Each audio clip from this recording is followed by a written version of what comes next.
네, 귀한 금요일 밤이 되었습니다.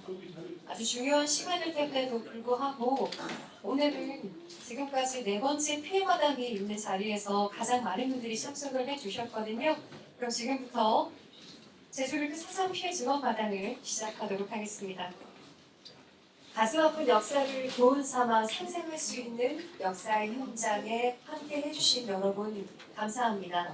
제주도와 제주를 연합회가 후원하고 사단법인 탐라성공문화원과 제주도민회 사상특별위원회가 주최하는 저는 4.3에 희생된 스님의 후손입니다. 그 네 번째 이야기 제주불교 사상 피해 증언마당을 지금부터 시작하도록 하겠습니다. 인사드립니다. 저는 BBS 제주불교방송의 안지혜 기자입니다. 반갑습니다. 네. 다들 아시겠지만 제주 사상은 한국 근현대사에서 한국전쟁 이후로 인적 피해가 가장 극심했던 비극의 역사입니다. 불교계의 피해 역시 피해갈 수 없었는데요. 사찰의 피해 역시 47개소 그리고 16분의 스님이 인명피해를 입으셨지만 현재 진상조사 혹은 피해 보상에 관한 여러 가지 문제들이 미진하게 진행되고 있는 상태입니다. 그래서 불교계에서도 오랫동안 이 4.3의 뿌리를 찾고자 하는 노력을 계속해왔습니다. 탐라성공문화원과 제주도의회 사상특별위원회는 4년 동안 불교계의 피해를 증언하는 자리를 준비해왔는데요. 올해도 어김없이 함께해 주신 분들께 감사의 인사를 드리면서 오늘 사상 피해 증언마당 1부에서는 사상 당시 원만사에서 희생당하셨던 양홍기 스님에 대해서 증언을 해주실 원만사 성현 대법사님께서 준비하고 계시고요. 이어진 주제 발표 시간에는 제주불교 사상 피해 현황과 향후 과제라는 주제로 양조훈 전 제주 사상평화재단 이사장님께서 해주시겠습니다. 그럼 먼저 오늘 귀한 시간 오셔서 참석해주신 내빈분들을 소개하도록 하겠습니다. 오늘의 첫 번째 증언마당에서 증언을 해주실 분입니다. 원만사 대법사이신 성현 법사님을 여러분께 소개하도록 하겠습니다.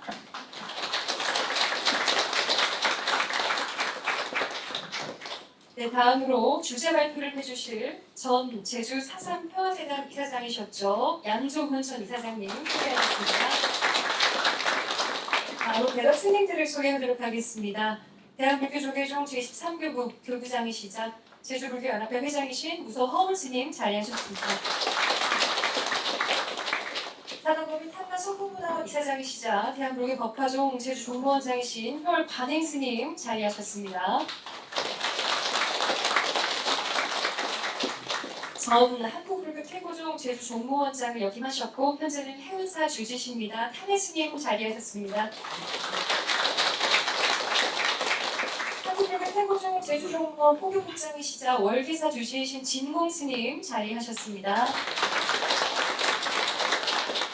네, 탐라성공문화원 이사이시고요. 서귀포시 대원사 주지이신 세진 스님 자리하셨습니다. 역시나 탐라성공문화원 이사이시고요. 서귀포시 공덕사 주지이신 현서 스님 자리하셨고요. 관음사 기획국장이신 청공 스님 자리하셨습니다. 네, 다음은 일반 내외 뒤윗분들과 재가물자분들을 소개하겠습니다. 제주특별자치도 오영훈 도지사를 대신해서 조상범 제주도 특별자치 행정국장님 자리하셨습니다. 네, 제주도의회 이상봉 의장님도 오늘 자리하셨네요. 제주도의회 사상특별위원회 위원장이시죠. 하성룡 의원님 자리하셨습니다. 네, 제주도의회 길상회 회장이신 강철남 의원님 자리하셨고요. 네, 현재 탐라성공문화원의 2대 원장을 역임하셨던 제주도의회 김상식 의원님도 자리하셨습니다. 아울러서 오늘 함께 해주신 도의회 의원님들을 한데 호명해드리도록 하겠습니다. 박두화 의원님, 원화자 의원님, 그리고 나경식 의원님, 한채연 의원님 자리하셨고요. 반갑습니다. 네, 다음은 양정철 제주도 사상지원과 총괄팀장님과 고승재 주무관님 함께 해주고 계시고요. 감사합니다. 사상 오늘의 주축도를 도와주신 분이시죠. 우리 장정원 전 의장님 자리하셨습니다. UBS 제주 불교방송 윤도 사장님 자리하셨고요. 안동명한 소남의 상임이사이시자 해양문화회 회장이신 오영호 회장님, 네, 뒤에 계십니다. 한나성공문화원 자문위원이신 한금순 선생님, 네, 오늘 귀한 법무수련대요. 반갑습니다. 제주 사상희생자유협회 신세연 홍보팀장님께서 오늘은 대표로 자리하셨습니다. 제주불교 사상희생자 추모사업회 김용범 회장님 자리하셨고요. 서귀포 불교대학 김만국 학장님도 자리하셨습니다. 아우러 부다클럽 직전 회장을 역임하신 오치현 이사님 자리하셨고요. 박화산 태고보영봉사단 단장님도 함께하십니다. 한국대학생 불교연합회 송동문회 제주지부 강명현 회장님도 함께하고 계십니다. 그리고 정회사 신도회장이신 박봉면 회장님도 함께하십니다.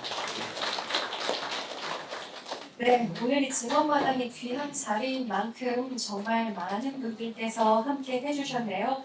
그리고 오늘 여러분을 맞이해 주실 탐나 송보문화원의 강규진 원장님을 소개하도록 하겠습니다.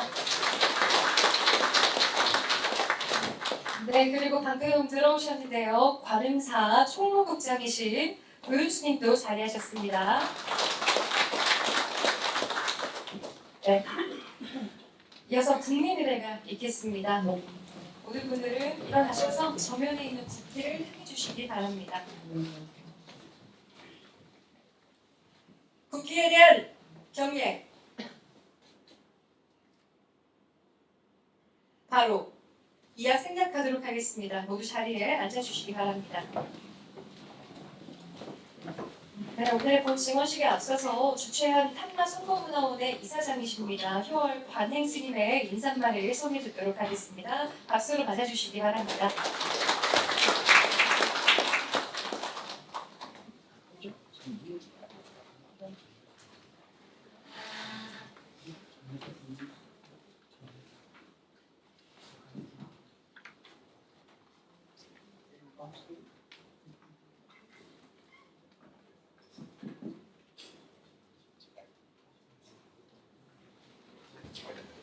방금 소개받은 한나성공문화원 이사장직을 맡고 있는 효월관입니다.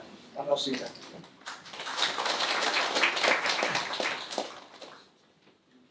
존경하는 도민과 불자 여러분, 오늘 제주 4.3 당시의 아픔을 함께 나누고자 증언마당에 참석해 주신 여러분들께 깊은 감사의 말씀을 드립니다. 제주 4.3 사건은 미 군정기에 발생하여 대한민국 정부 수립 이후까지 7년에 걸쳐 범인이 3만여 명이 희생당한 큰 사건입니다.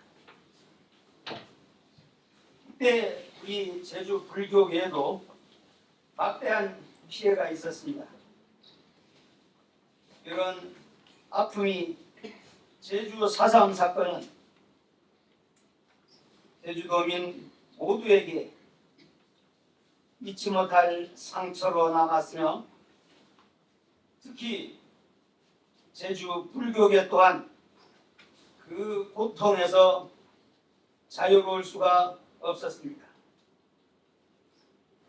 많은 스님들과 불자들이 산에 있다는 것, 산에 산다는 것만으로 다 희생됐습니다. 사찰과 불교 문화유산은 또한 큰 피해를 입었습니다. 오늘 이 자리는 그 아픔을 잊지 않고 함께 기억하며 미래로 나아가기 위한 중요한 발걸음입니다. 우리가 함께 나누는 증언과 이야기들이 고통의 시간을 견뎌낸 이들을 위로하고 후세에 전해져 평화와 화합이 씨앗이 되기를 바랍니다.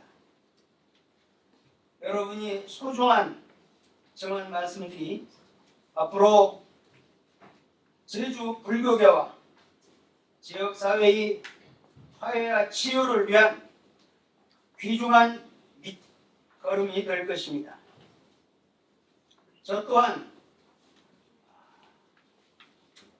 제주도민들 누구들 사삼이 아픔이 없는 사람이 있겠습니까만 저 또한 외할아버지 삼부자가 한날 당시에 희생당했고 저희 조부님도 당시 49세라면 노인네입니다.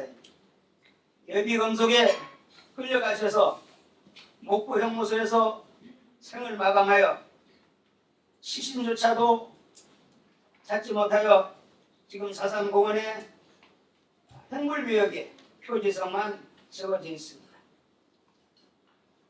후대에는 연좌제를 씌워 손자인 나까지도 꼼짝돌싹 못하게 했습니다.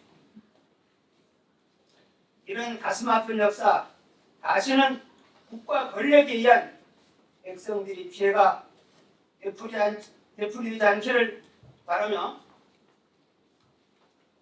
오늘 이 자리가 서로의 아픔을 보듬고 더 나은 미래를 위한 연대와 소통의 장이 되기를 진심으로 기원합니다. 다시 한번 이 자리에 함께 해주신 여러분들께 깊은 감사의 말씀을 드리며 제주 4.3의 아픔이 치유되고 평화로운 내일을 향해 나아가는 길에 여러분이 마음과 정성이 함께하기를 바랍니다. 감사합니다. 이 자리를 통해서 아픔을 보듬어보자는 관행 스님의 말씀이었습니다. 다음은 이 증언마당의 공동 주최죠. 제주도의회 4.3 특별위원회 하성룡 위원장님의 환영사를 전해 듣도록 하겠습니다. 나오실 때 박수로 맞아주시면 감사하겠습니다.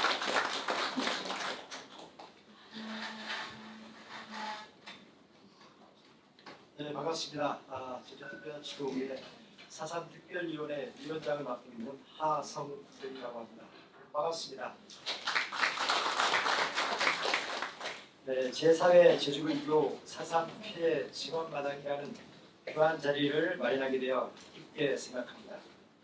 오늘 우리는 제주 4.3이라는 아픈 역사를 기억하고 그 속에 고통을 겪었던 분들의 이야기를 경청하며 함께 아픔을 나누기 위해 이 자리에 모였습니다. 이 귀한 자리를 함께 해주시는 한나 성보문화원 표월 관행이사장님과 불교연합회 우소허운 회장님을 비롯한 우리 스님들 그리고 장대원 전 우리 회장님, 양주원 이사장님 그리고 우리 우리의 이상공 회장님을 비롯한 우리 강철남 의원님, 박두아 의원님, 현지영 의원님, 양영수 의원님 참석에도 깊은 감사의 말씀을 드리겠습니다.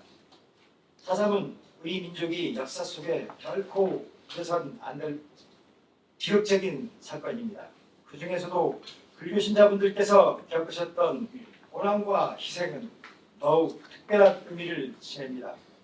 종교인으로서 신념을 지키며 겪으신 아픔 그리고 그 아픔을 묵묵히 견뎌오신 분들이 지금은 오늘날 우리에게 큰 울림을 주고 있습니다.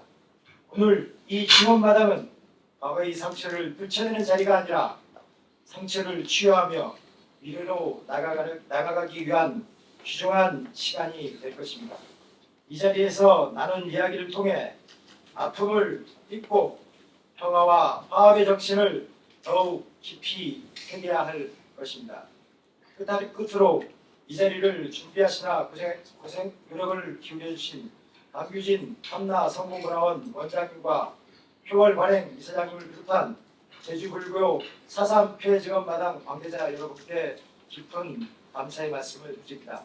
오늘 이 자리에 함께 모여주신 모든 분들이 서로의 마음을 보듬으며 위로의 시간이 되시기를 기원합니다. 감사합니다. 네, 불교의 프레에도 관심 가져주시겠다는 사상특별위원회 하성룡 위원장님을 환영사였습니다. 다음은 축사를 청해 듣도록 하겠습니다. 가장 먼저 축사를 해주실 분은 제주불교연합회 회장이신 무소 허우 스님의 축사를 듣도록 하겠습니다. 여러분 박수로 맞아주시기 바랍니다.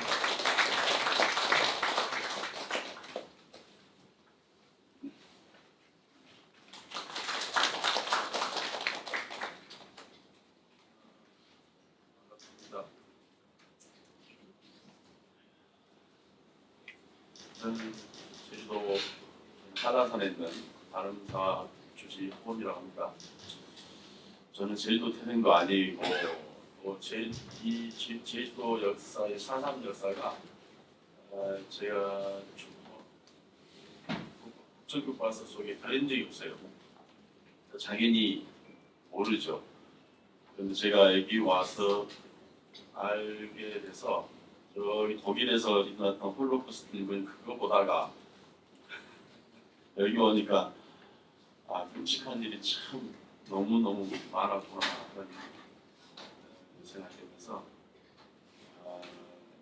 여기에서도 그렇게 독일만큼 그냥 끔찍한 일이 내용은 같아요. 뭐 법이나 스케일은 잘지 몰라도 사람을 죽이고 하는 짐을 저지르고 강탈하고 하는 내용을 보면 같아요. 그래서 그런 걸 보면서 아주 그럴 수가 있는가 하는 생각을 하게 됐습니다.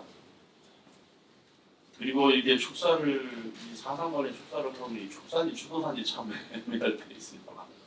이 추도사를 해야 될 것 같은데 축사 이 무슨 영역들에 대해서 이제 염려하지 마십시오. 또 화해 상생하겠습니다. 이런 얘기 계속 하는 거 보면 거의 추도사예요. 축사라기보다.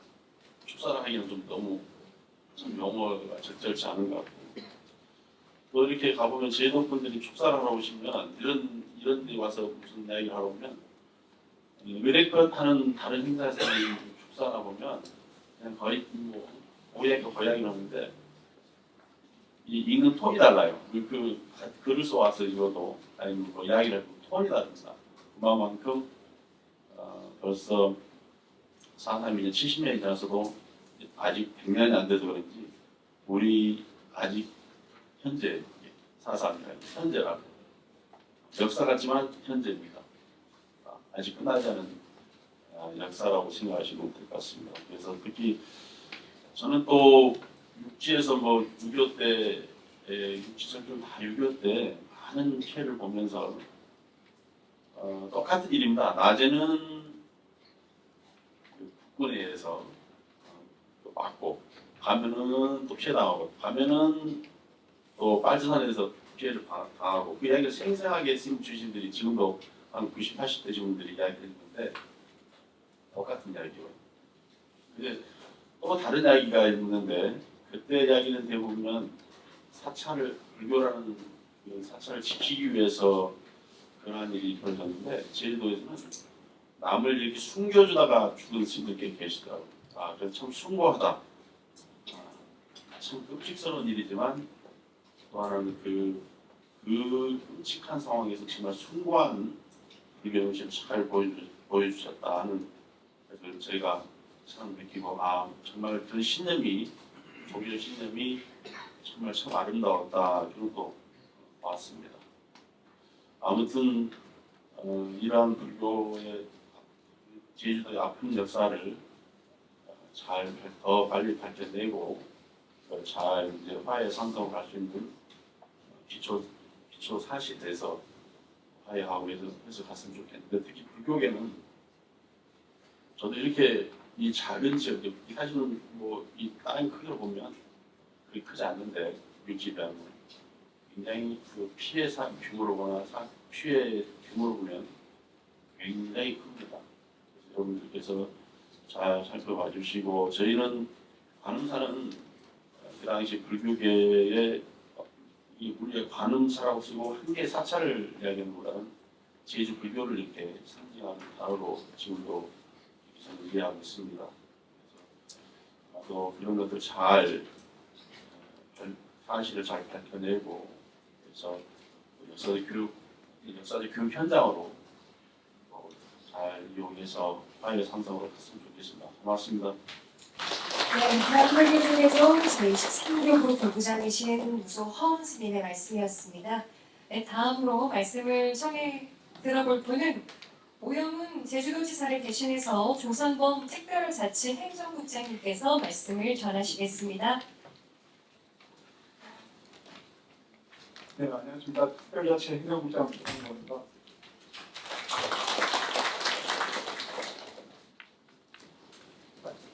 네, 오영훈 특별자치 도지사님께서 보내주신 축하 메시지를 듣도록 하겠습니다. 여러분 반갑습니다. 제주불교 사상 피해 증언마당이 열리게 되어 매우 뜻깊습니다. 행사를 마련해 주신 함나성보문화원 이사장 호월 광행스님과 제주불교 사상 승려 추모사업회 강규진 원장님을 비롯한 모든 관계자분께 감사드립니다. 오늘 이 자리를 통해 사삼의 실상을 이야기해 주실 원만사 성현 법사님과 전 제주 사삼평화재단 양정원 이사님께는 특별한 고마운 마음을 전합니다. 특히 오늘 자리를 빛내주시는 고의 우리 이선봉 의장님, 하성명 특위 위원장님, 그리고 강철남 의원님을 비롯한 도의 의원님께도 감사드리며, 그리고 강정원 고문님께도 항상 감사드립니다. 2021년부터 시작된 제주불교 사삼 피해 증언마당은 제주 사삼의 비극이 가져온 제주불교의 피해와 제주사회가 입은 상흔을 제주사회에 널리 알려왔습니다. 오늘 열리는 증언마당으로 제주 사삼의 아픈 역사를 함께 기억하고 진상규명과 명예회복에 불교가 함께하는 뜻깊은 시간이 되기를 바랍니다. 제주도정은 제주 사삼의 정의로운 해결을 향해 나아가는 발걸음을 멈추지 않겠습니다. 진실과 화해를 위한 기록을 세계인과 공유할 수 있도록 사삼 기록물 유네스코 세계기록유산 등재를 위해서도 최선을 다하겠습니다. 사삼 당시 사찰로 대피해온 주민들을 끝까지 지키고 희생당하신 모든 스님들의 세세생생 안락을 기원합니다. 특히 오늘 이 자리에 대덕 스님들 많이 와 계신데 허은 스님을 비롯한 대덕 스님들의 건강을 기원합니다. 감사합니다. 오영훈 목사를 대신해서 조성범 특별자치 행정국장이었습니다. 다음은 오늘 이 자리에 직접 와주셨는데요. 제주특별자치도의회 이상봉 의장님께 다음 마이크를 전해 부탁드려보도록 하겠습니다.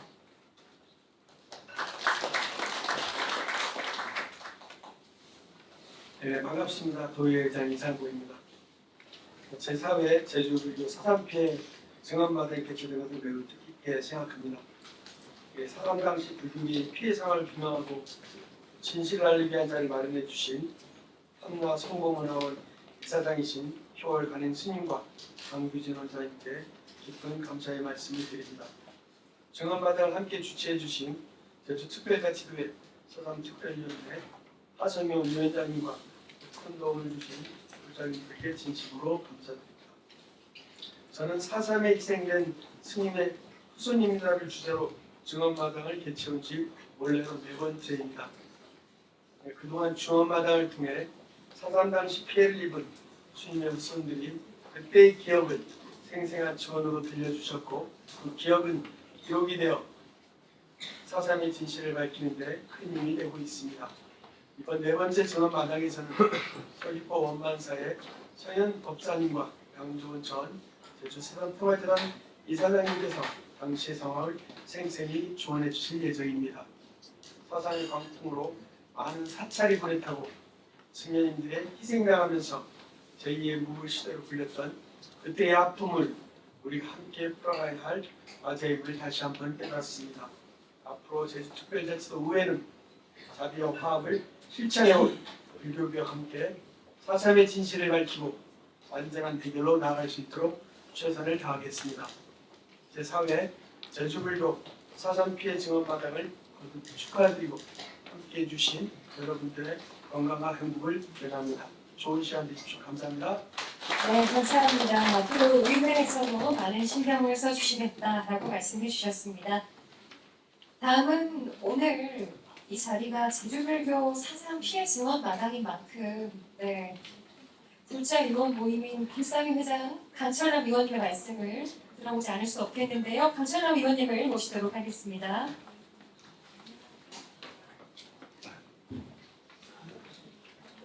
네, 반갑습니다. 강철남 의원입니다. 비상회 회장을 맡고 있기도 합니다.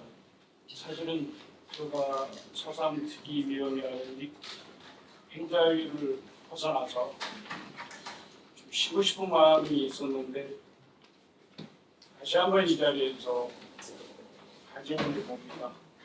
사장이 정의로운 해결에 다시 한번 앞장서겠다는 말씀을 드리고, 이 사업을 기획할 때 저를 가장 못살게 굴었던 분이 와 계십니다. 김창식 의원님입니다. 그래서 제가 4.3 특위위원장 할 때 우서원 선배님이 이 사업은 반드시 필요하다라고 하셨고, 지금 의미 있게 계속 발전되는 걸 보면서 다시 한번 저도 더 열심히 하겠다는 말씀으로 축사에 바라보겠습니다. 고맙습니다. 감사합니다. 불사위원 모임 불사협회장이신 강철남 의원님 축사 들었고요. 김창식 의원님이 또 많은 도움 주셨다고 하는데 여러분 박수 한번 보내주시기 바랍니다. 네, 감사합니다. 한 번만 더 모셔보도록 하겠습니다. 한나 선거문화원 자문위원회를 대표해서 태고종 전 종무원장을 역임하셨던 한혜스님께 또 간단한 말씀을 청해보도록 하겠습니다.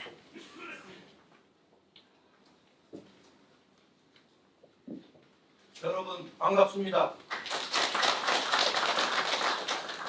4.3의 피해는 국가 공권력에 의한 무지막지가 한 학살이었습니다. 이것을 분명하게 짚고 넘어가야 됩니다. 4.3의 피해는 국가 공권력에 의한 학살이었다. 그리고 또 하나 간과해서는 안 될 것이 무엇이냐 그러면 수없이 많은, 여기에는 3만 명이 희생됐다 그러는데 거의 7만에 가까운 제주도민이 학살을 당했습니다. 이름 없이 그냥 손가락 하나에 의해 가지고 처참하게 살해당했습니다. 그 장군이 누구냐? 서북 청년단입니다. 서북 청년단이 누구냐? 한경직 목사를 비롯한 기독교인들이에요. 그 한경직 목사를 필두로 제주도 도민들이 처참하게 희생당한 사건이 바로 4.3입니다. 결코 4.3은 잊어서는 안 됩니다.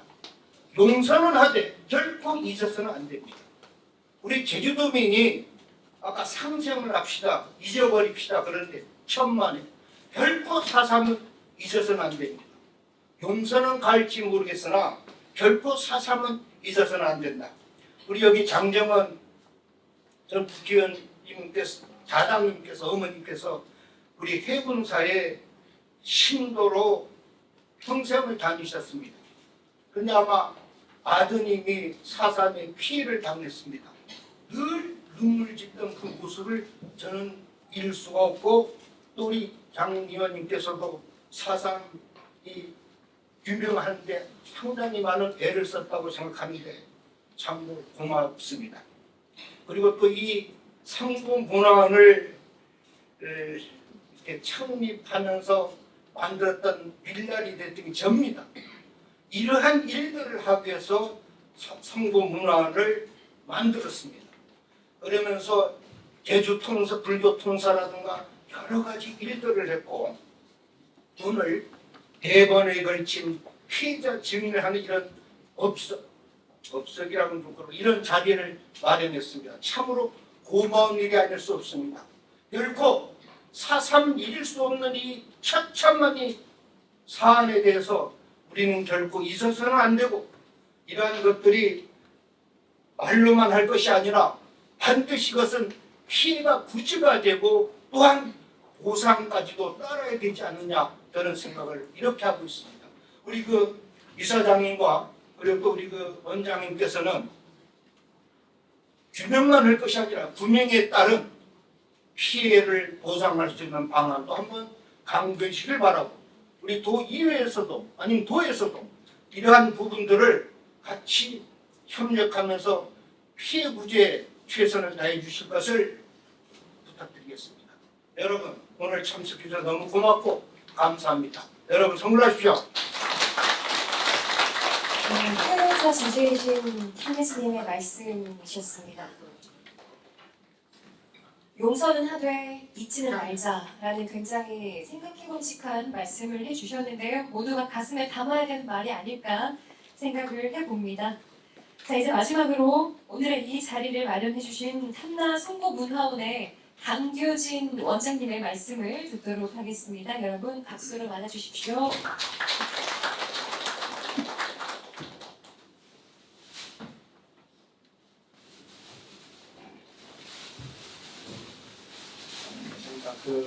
오늘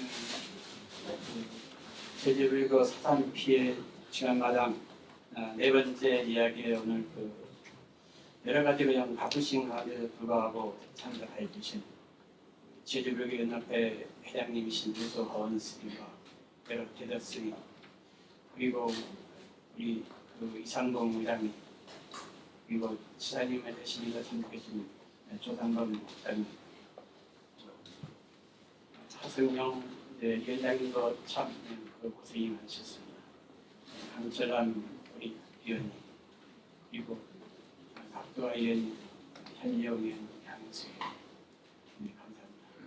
또 특히 아까도 얘기했지만 우리 사상 진원마당을 이제 하게 된 계기가 우리 미래 원장이신 김창식 의원님께서 노력을 해주신 덕분에 오늘이 있지 않을까 생각합니다. 그리고 또 오늘 장대광 전 회장님 신청에 감사드립니다. 오늘 사당 진원 마당은 사실 저희도 사상 지원과에서 양정철 팀장님과 고수분의 주무관님 많이 애써 주셨습니다. 진심으로 감사드리고요. 저희 탐나선거문화원 한충원 사무처장님과 임원님들이 상당히 고생을 많이 해서 오늘 이 자리가 빛나지 않는가 생각합니다. 또 일단 여러 좋은 말씀들이 많았기 때문에 저는 이 자리에 계신 모든 분들께 거듭 감사하다는 말씀을 드리면서 이 자리에 마치겠습니다. 고맙습니다. 탐나 송보문화원 원장이신 강규진 원장님의 감사의 말씀을 전해 들었습니다. 네, 본격적으로 이제 증언마당이 이어질 텐데요. 잠시 앞에 자리를 정돈하면서 내빈분들과 그리고 스님들과 함께 간단하게 사진 먼저 촬영하고 본격적인 자리 정비 후에 시작하도록 하겠습니다. 여러분께 그동안 탐나 송보문화원이 4회를 맞이하면서 어떤 증언들을 펼쳐냈는지 소개를 해드리겠습니다. 첫 번째 마당에서는 금봉사 주지 수업 스님께서 금봉사와 이성봉 스님의 피해를 증언해 주셨고요. 예비검속에서 피해를 입으신 원문상 스님에 대한 정보를 교육의 원로 중명철님께서 증언해 주셨습니다. 원천사에서 희생당하셨던 고정선 스님에 대한 정보는 대원정사 회주 보감 스님께서 증언을 해주셨고요. 그런가 하면 2화 두 번째 마당에서는 사상 당시 구합사와 한경면의 피해를 영축사 주지 광수 스님이 증언해 주셨고 선광사와 남원 지역의 피해를 주폭 수열 스님께서 증언하셨습니다. 또 월정사에서 주석하다가 총살당하셨던 덕수 스님의 증언도 전 김동우 부장 스님께서 증언을 해주셨습니다. 그리고 작년에는요, 사상 당시 13살에 관흥사에서 기거했던 전 명법사 주지 광순 스님, 그리고 사상 당시 일본으로 밀항할 수밖에 없었던 고인봉 스님에 대한 증언을 정방사 주시신 해일 스님께서 해주셨습니다. 또 오늘은 어떤 증언들이 이어질까요? 함께 해주신 여러분께 감사의 인사를 드리면서 증언마당의 진행과 토론은 탐나송보문화원의 김진희 기획부장이 해주시겠습니다. 마이크를 넘겨서 시작하도록 하겠습니다. 박수로 맞아주세요. 여러분 안녕하십니까? 방금 소개받은 탐나송보문화원 기획국장 김진희입니다. 인사드리겠습니다. 앞에서 많은 얘기들이 있었는데요. 이 자리에서 4년 동안 함께 할 수 있었던 것은 여러분들의 힘찬 응원 덕분입니다. 그래서 정말 감사드리고요. 그리고 한결같이 또 이 자리를 4년 동안 또 제공해 주신 제주특별자치도의회 가족들에게도 정말 감사드립니다. 고맙습니다. 이러한 힘들이 있어서 오늘 이 자리까지 올 수 있었거든요. 그리고 앞에서 그 안재 사회자님께서 얘기한 내용들이 그런 게 단순히 과거의 이야기가 아니라 이제 현재와 미래를 살아가는 우리 모두에게 귀중한 울림을 주었습니다. 어떻게 해야 할 것인가를 풀어가는 그런 시간을 펼칠 텐데요. 감사합니다. 네. 성현 법사님은 그 4.3 당시 원만세에서 지각하다가 그 토벌대에 의해서 21살이라는 젊은 나이에 희생당한 양홍기 스님에 대해서 이제 증언을 해주실 거거든요. 그 이런 이야기들은 원만사 정법 스님의 어머니이신 그 정무생 보살님으로부터 들었다고 합니다. 그래서 시작하게 된대요. 법사님 반갑습니다. 네, 마이크 대죠. 네. 그 앞서 소개로 했습니다마는 그 우선 원만사가 어떻게 창건이 되었는지 좀 들려주실 수 있을까요? 앞서 보면서. 네. 여러분들이 다 잘 아시다시피 이 원만사는 법정사 노항쟁 사건으로 인해서 방자, 동자, 파자 큰 스님께서 투옥되셨다가 6년형을 받고 투옥되셨다가 3년을 사시고 추록하셨대요. 그래가지고 기도처 겸 그냥 일종의 도망처 겸 그 원만사 도량을 한 500평 정도 임대해가지고 거기서 베개 기도를 하셨대요. 거기 불이 있습니다. 예, 불이 있고 그런데 그 침노가 옛날에 침노가 없었대요. 그냥 가시밭길 다 뒤쳐서 그냥 가는데 원만사에 큰 부처님이 계십니다. 원만사 입구에 커다란 바위가 있는데요. 그 바위 옆으로 좀 띄워주시겠습니까? 예, 기암개석이요. 예, 여기 이거는 길이지만은 이쪽에 아주 부처님 같이 이렇게 커다란 기암개석이 있습니다. 그 길이 옛날에는 그게 하도 동산이라 올라갈 길이 없었대요. 그래서 여기서 108계단을 넣으셔가지고 108계단을 올라가야 원만사를 갈 수 있었답니다. 근데 그때 당시에 한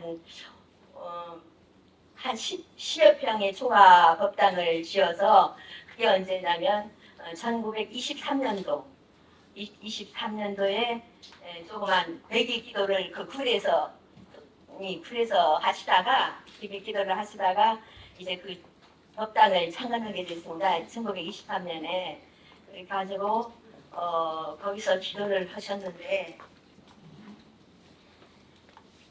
이 길도 엄청 힘들어가지고 그 계단을 하나하나 돌계단이거든요. 그 계단을 올라가 저희는 기도할 때 한 세 사람이서 한 몇 번씩 지고 과일이나 뭐 과자나 뭐 쌀 같은 것도 몇 번씩 지고 이렇게 다니면서 기도를 했습니다. 그리고 옛날에 그 기도하실 때 동산 큰 스님께서 기도 오시면은 이 계단 올라오면은 오늘 기도는 끝났다. 그렇게 말씀하셨대요. 그만큼 힘든 길이었습니다. 예. 네, 원만사에 대해서 잘 들었고요. 아까 성현 법사님께서 그 원만사 가는 길에 대한 기염 개석이라든가 108계단까지 말씀해 주셨어요. 그리고 혹시 이 중에 원만사 가신 적 있을까요? 손 좀 들어주세요. 네, 생각보다 적네요. 네, 생각보다 적습니다. 여기에는 정말 안 가보신 분들이 많아서 제가 그럴 줄 알고요. 준비해 왔습니다. 보시면 이렇게 사방이 이렇게 둘러싸여 있고 워낙 그 중간간에 위치해 있어가지고 제대로 상수도 시설이 없습니다. 네. 그래, 한번 생각해 보십시오. 그래, 상수도 시설이 없는데 다행히도 거기에 절물이 있었어요. 그나마 다행이라는 생각이 들고요. 이 절물에 복려간 스님에 대한 그 설화가 있다고 해요. 한번 스님께 한번 들어보도록 하겠습니다. 말씀해 주시겠습니까? 네, 사실은 저희 그 노보살님께서 이 복류관 스님에 대해서 이 절물에 관한 얘기는 제가 들은 바가 없고요. 이거는 밖에서 들었고요. 거기 어머니께 이제 들은 이야기는 거기 원래 물이 촉촉이 있었대요. 조금 고여 있었대요. 물이 고여 있었는데 신도님의 기도가 오시면은 거기다 목탁을 막 치고 기도를 하면 물이 나왔대요. 물이 나왔는데 그 물이 어떻게 희한한 물입니다. 제가 실제로 경험을 해봤는데 그 물이요 이제 여름에는 한라산 명실 물줄기라고 하거든요. 그 여름에는 잘 나오는데 가을이나 겨울 되면 물이 마를 때가 있어요. 네, 그런 때는 이제 물이 조금 나다가 신도들이 저만큼 가면은 물이 떡 붙여요. 물 나오던 물이. 그렇게 신기한 일을 제가 직접 한 몇 번 경험했습니다. 그래서 신기한 물이라고 여기서는 말도 크게 하지 말아라 뭐 어쩌라 하면서 저 어머니께 많이 이제 노부살님께 지시를 받은 적이 있습니다. 근데 이 물은 이제 그 사가에서 들은 얘기로 인하면 이제 복려관 스님하고 우리 그 방 큰 스님하고 같이 목탁 치면서 물 뿌리면서 그렇게 해서 영실의 물을 이렇게 이어왔다 하는 얘기가 있습니다만은 그 수질 검사도 해보니까 영실하고 성분이 똑같대요. 그리고 우리 그 서쪽 내가 영실내입니다. 영실에 물이 없으면 절대 없어요. 네. 그런데 참 신기하게도 수질 검사를 했는데 일반 사람들이 뭐 0.13인가 뭐 ppm 그 먹는 그 기준이 있대요. 근데 우리 월만사는 0.2 ppm이래요. 그래서 아주 물이 좋고 물을 마셔보면 그 위에서 나는 물은 달콤합니다. 그리고 이제 겨울에는 따뜻하고 여름에는 또 차고 그래서 아픈 사람들이 월만사에 많이 와서 이제 병도 고치고 또 학생들 고시원 없을 때는 많이 와서 기도하고 그렇게 해서 그리고 여러 스님들도 그 굴에서 많이 공부하고 가셨다는 얘기를 들었습니다. 네, 스님 감사드립니다. 신기한 물이네요. 네, 법사님 감사드리고요. 그럼 본격적으로 양홍기 스님이 어떻게 희생이 됐는지 자세히 듣고 싶습니다. 제가 이제 전에 들은 이야기로는요, 양홍기 스님은 월평분이라고 합니다. 월평분인데 우리 방 스님 당시에 그 뭐랄까 저 법당에 그 도와주시던 하주님 조카랍니다. 친정 조카라고 하는데 어릴 때 아마도 옛날에는 어릴 때 절에 많이 갔지 않습니까? 배도 고프고 그래서 절에서 와서 사는데 청소도 하시고 기도도 하시고 절을 지키시고 큰 스님께서는 아마 밖으로 많이 다니셨겠죠. 네, 그렇게 해서 이제 했는데 그 희생된 거는 이제 그 토벌대라고 저는 잘 모르겠습니다만 아마 우리 국군인 걸로 아는데 토벌대가 오셔가지고 절에 오셔가지고 우리는 산속에 있는 절이라 당신 왜 혼자 여기 있냐고 절에 그러면서 이제 당신을 아는 사람이 누구 있느냐 그렇게 물으니까 이제 양 스님께서는 저를 아는 분은 그 옛날에 그 목장에 소 지키는 분이 있지 않습니까? 그 소 지키는 분이 우리 뒷산으로 이렇게 가면 거기 살고 계신데 그분이 저를 알 겁니다. 그래서 그거랑 같이 가자고 해서 이제 갔습니다. 갔는데 그 스님 분은 자기도 죽을까봐 아예 이 사람 모른다고 했답니다. 그러니까 아는 사람 거짓말했다고 해서 그냥 아무 죄도 없었대요. 그냥 저 지킨 것뿐인데 그래가지고 그냥 내려가라고 해서 그 우리 뒷산에 옆에 그 내가 붙여가지고 오시다가 총살 희생을 당한 거죠. 희생을 당했다고 해서 저는 총살 당하신 거네요. 예, 총살 당합니다. 그리고 원만사 그 초가 아직도 완전 불태워버려서 이제 흔적도 없이 불태워버리고 그렇게 이제 억울한 일을 당했다고 전해 들었습니다. 네, 양홍기 스님이 어떻게 희생되었는지 들어서 가슴이 아프고요. 그럼 저기 법사님 다음 질문 드리겠습니다. 지금 그 양홍기 스님의 밑에가 원망사에 이렇게 봉안되어 있고 이제 매년 제사를 지내고 있는 것을 알고 있는데요. 이에 대해서 말씀해 주시고요. 또 한 가지 덧붙이면 이제 양홍기 스님도 4.3에 희생된 분으로서 혹시 보상금 신청을 하신 적이 있는지도 같이 두 개 말씀해 주십시오. 예, 제가 어머니께 그 양홍기 스님 희생하는 얘기를 듣고 너무나 가슴이 아프고 정말로 돌아준 사람도 없고 후에 뭐 제사 지낼 사람도 없고 아무도 없는 거예요. 집에 그 사가에도. 그래서 너무 불쌍해서 아이고 이거는 안 되겠다. 얼른 위패라도 모셔서 이분을 추모해야 되겠다는 생각이 들었습니다. 그래서 이제 위패를 모시고 천도제도 같이 대중할 때는 드리고 이제 항상 저희가 보살폈죠. 위패를 모시고 지금까지 계속 해오고 있습니다. 그리고 이거 그 희생자의 뭐 그 신고하는 거는 하원 마을에서 이미 알아가지고 그 희생자 위령비에다가 이미 스님 이름이 올라갔습니다. 올라가 있어서 그 하원 그 탐라대학 가는 쪽 위쪽에 그 삼거리에 천백도로 가고 하는 삼거리 쪽에 그 위령비가 있습니다. 이미 올라가 있어서 제가 별도로 그거를 신청하거나 뭐 그런 생각은 못 해봤습니다. 그리고 만약에 혹시나 이게 보상이 나온다면 이 스님을 위해서 전격적으로 이제 추모하는 기도를 올리고 싶습니다. 네, 고맙습니다. 그러면 그 양홍기 스님이 돌아가시고 나서 이제 원만사도 소실된 것으로 알고 있거든요. 다시 이제 재건이 되었는데 어떻게 재건이 되었는지도 궁금하거든요. 네. 그 이야기도 해주십시오. 예, 저 사실 원만사는 그 뭐 여러분들 다 아시겠지만 이제 그렇게 다 소각되고 뭐 절도 흔적도 없이 사라지고 하니까 회수분들이 조그맣게 음악을 지어서 실선탄신 기도를 하셨대요. 그렇게 하시다가 강 큰 스님께서 우리 이제 이대주지 접촉하신 서시자 용자 스님한테 인계하겠다 해서 저희 그 노부사님께서 사비를 드려서 이제 저를 인수받았대요. 그래서 조금 있으니까 땅 주인이 나타난 거예요. 그래서 또 다시 이제 땅 주인한테도 인수를 받았다고 합니다.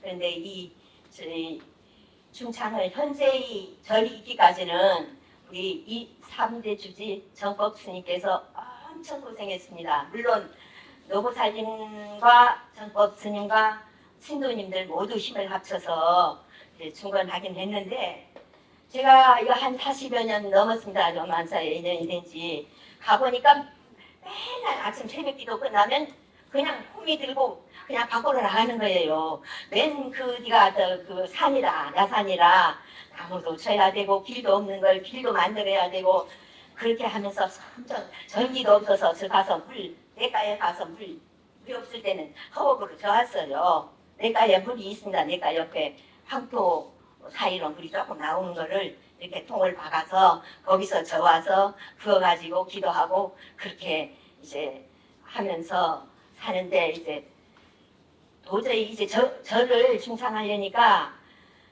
뭐 길이 있어야 될 거 아닙니까? 그래서 우리 서쪽으로 길을 그때 당시에 거의 한 2억 원 들여서 그 길을 새로 막 만들었어요. 서쪽으로. 근데 워낙 이제 벼랑이 그 냇가 옆에 벼랑이니까 길을 만들려고 낮게 해도 만들 수가 없어서 아주 경사가 높습니다. 그렇게 해서 길을 만드니까 이제 그 법당이 나왔어요. 94년도에 법당, 93년도 기초하고 94년도 법당을 짓고 그다음 95년도 요사체에 짓고 강당을 짓고 또 97년도에는 산신강을 짓고 2000년도에는 조항단을 짓고 아무튼 계속 불사를 했습니다. 그 밖에 이제 밖에 단청도 했고 이제 사적비도 했고 계속 10여 년 동안 불사를 하고 이제 법당을 짓고 나서 그 빚이 한 2억, 그때 한 2억 정도, 그 당시 94년 당시에 한 2억 정도 되는데, 저희 노보살님이 잠을 안 자요. 이 빚을 어떻게 갚을 것인가. 그렇게 했는데, 저는 그랬습니다. 부처님 일인데, 당신 일인데, 당신이 갚아주시겠죠.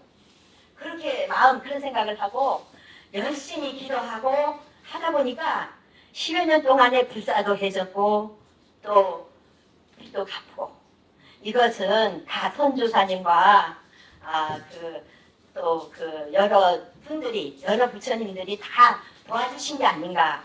저는 늘 부처님께 고맙게 생각하고 지금도 매일 감사합니다 하고 삽니다.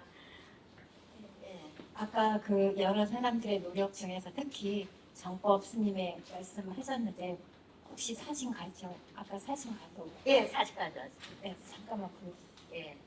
되게 오래된 사진 잡히는 사진 저기 우리 정법 스님은 이제 초등학교 졸업하고 13살에 원만사에 와서 선악사 강원을 다닌 걸로 제외하고는 제주도 밖에 육지 절밖에 나가보질 않았습니다.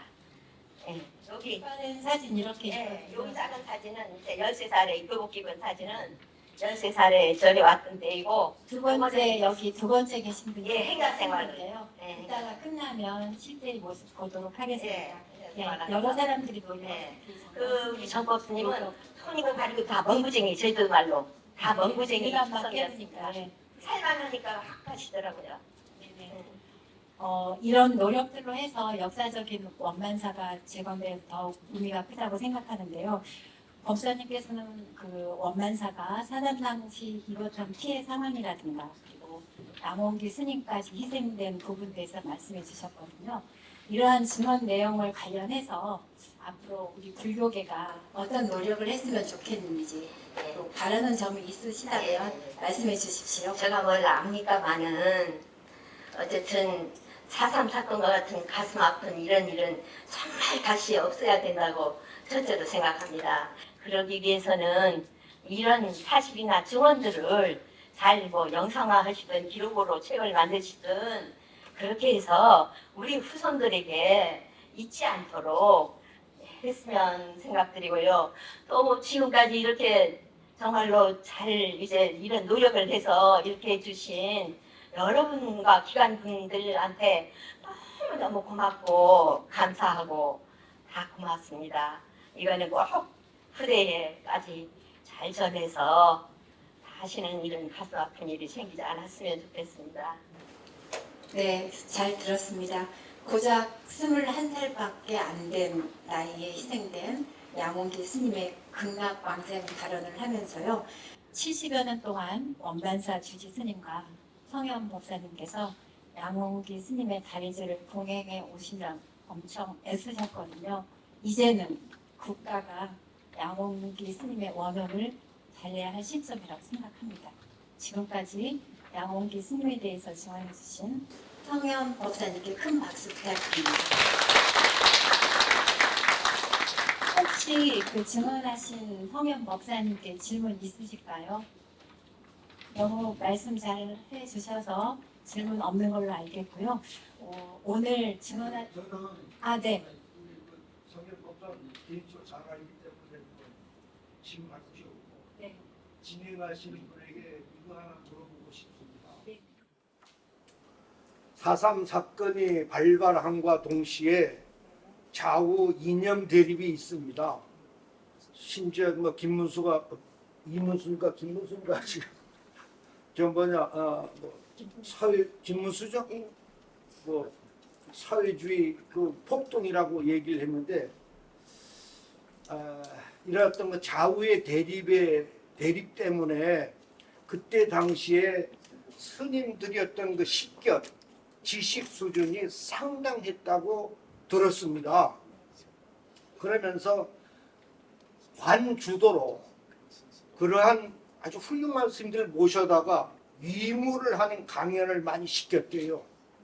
그런데 이 스님을 가서 강연을 시키는데 볼세베키라든가 사회주의에 대한 그 개념 통념을 철저하게 들고 있는 스님들이 수없이 많았대요. 그러면서 그 사회주의의 그런 잘못된 부분들을 적시를 하면서 제주도민들, 그렇게 어떻게 보면 무지했다가 싶은 제주도민들을 유무하는 강연을 많이 했답니다. 그런데 그렇게 훌륭한 스님들이 소리 소문 없이 사라졌다는 거예요. 혹시 들어보셨나요? 그 소리 없이 사라졌다는 부분은 자세하게는 못 들었는데 네. 그래도 조금은 들었어요. 들어봤어요? 네, 조금 들었어요. 거의 그런 스님들을 어디로 갔느냐? 사라봉에 가서 돌을 달고 수장을 시켰다는 거예요. 이러한 부분들도 저는 그 많은 스님들에게 많이 전해 들었습니다. 이러한 부분들 한 번 더 좀 검명해가지고 그러한 사실들을 적시하면서 그 사실 확인을 해볼 필요가 있다. 그 훌륭한 스님들이 소리 소문 없이 사라졌단 말이죠. 네, 이것도 일종의 사상폐의 한 단면입니다. 네, 그거는 그 부분 잘 들었고요. 이따가 끝 마무리할 때 같이 말씀드리도록 하겠습니다. 오늘 증언하신 법사님도 그동안 가슴에 묻어두었던 그 아픈 기억들을 세상에 알리기 위해서 용기를 내주셨거든요. 오늘의 이렇게 증언으로 해서 사상으로 희생된 스님들의 명예도 회복시키고 또 거기에 더 나아가기 위해서 같이 고민하는 그리고 행동으로 실천하는 그런 시간이 됐으면 좋겠고요. 이어서 자리를 잠시 정돈하고 양조헌 전 제주 사상평화재단 이사장님의 주제 발표를 들을 건데요. 이어지는 이분은 제주 불교 사상 피해 환원과 향후 과제라는 주제로 발표해 주실 양조헌 전 제주 사상평화재단 이사장님을 앞으로 모시겠습니다. 한번 부탁드립니다.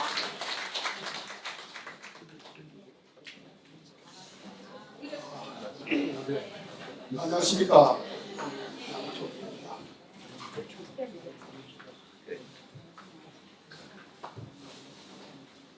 사상은 많은 피해를 안겨줬는데 유독 불교 피해가 상당히 많았습니다. 또한 제주불교계는 천도제, 유동제주를 통해서 돌아가신 사회적 유족들이 유효 활동을 해서 불교 피해에 대해서 조사했고 기억을 되살리는 그런 노력들도 하였습니다. 제가 오늘 이런 작업 이후에 이 시점에서 앞으로 우리가 무엇을 할 것이냐를 중점적으로 이야기하고자 합니다. 제주불교 피해에 대해서는 분자에 대해서 본격적인 조사가 있었고 그 조사의 근거로 인해서 사상대 희생된 숙녀만 16명으로 집계되고 있습니다. 제가 앞으로 이야기하다 보면 이 숙녀 수는 더 늘어날 수 있다 이런 말씀을 드리고 아까 스님께서도 말씀했지만 일선 수임 같은 경우를 제주도의 빈전 공동부장을 하면서 상당히 사회적인 활동을 했고 결국 수장의 아픔도 있었습니다. 도래 그 당시 전체 이제 80분대의 사찰이 있었는데 무려 70분의 1은 56개 개소가 피해를 입었습니다. 그리고 불타 없어진 사찰이 그동안 16개로 집계됐습니다. 이번 저희들이 조사에서 두 군데가 더 늘려서 18군데. 이 부분에 대해서는 오늘 이 자리에 계시는 한글수 박사님과도 같이 공개했던 이야기입니다. 더불어서 피해가 복구 안 된 우리가 잃어버린 사찰, 과거에는 있었지만 지금 없는 사찰 무려 23개소나 이루고 있다 이렇게 말씀을 드리고 있습니다. 그러면 왜 불교는 사상의 당시 피해를 많습니다. 제가 보건대는 먼저 기독교나 가톨릭 이런 종교에 비해서 오랜 전통의 전리 종교로서 도민과의 밀접성이 있었다는 점을 강조하시고요. 두 번째는 아까 읽었으면 4.3 공개 직관적으로 참여를 했고, 더군다나 산악지대인 경우는 무장대 토벌대의 팀박회에서 양쪽으로부터 순환을 하는 이런 아픔이 있었다, 이렇게 말씀을 드립니다. 그러면 이런 아픔을 겪었던 제주 불교는 그동안 어떤 일들을 했냐를 제가 간단히 설명한 다음에 다른 것을 드리겠습니다. 먼저 그 관음사에서 1976년에 첫 번째 청포제를 이룹니다. 근데 그 청포제를 이루게 된 것은 그 당시 가장 젊은 30대 초반의 주지스님